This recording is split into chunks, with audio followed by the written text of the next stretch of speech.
First up, I'm gonna take you into a brand new world. That's right, freshies. Get ready for ka'a. Brace yourselves.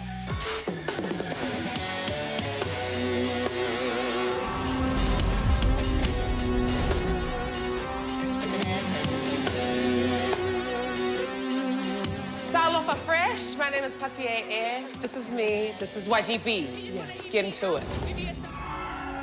I got into creating performances and doing music from a very young age.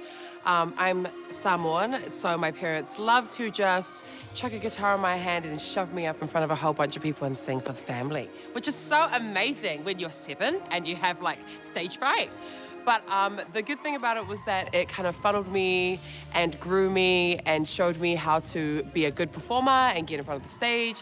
One day, my vocal teacher turned around to me and she said, you know, you can actually write your own music and you can tell your own story through music and you don't have to use somebody else's songs to do that. And now I'm here telling my own story. This show is called Ka'a. Ka'a formally means to go out to hang out with your friends casually or to run errands or do that kind of stuff. Informally, it means little free falling out of time. Can't wait to tell you what's on my... The problem with that definition is that it's a very specific ideal of what empowered Pacific woman looks and feels like, and it leaves out a whole bunch of us that don't fit into that at all. Don't understand, we don't even want to be a part of that, no offense. It just doesn't make sense for us to try and mold ourselves into something that doesn't fit. So this is my story. It's my story about how do we make room for those of us who don't fit that cookie cutter ideal, and what are the consequences to girls and their mental health, their emotional health, their physical well-being and safety if we don't allow that space for them to just exist and feel like they're fine as they are. And as you'll see in the show, the consequences are dire. So this is the makeup room where the dancers and I get ready. This is Gigi, who is a beautiful makeup artist, and their team from Cut Above Academy. So Vincent right there is our choreographer. As you can see, he's currently in his element. Does not like to be disturbed when he's doing things like this.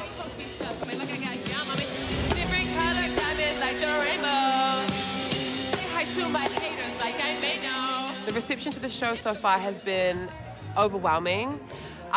We've had a few girls come and, you know, I've seen messages in my DMs about girls feeling really emotionally overwhelmed and saying that they cried, which I love, but I don't always want girls to be crying at my shows. I would like girls to be having fun.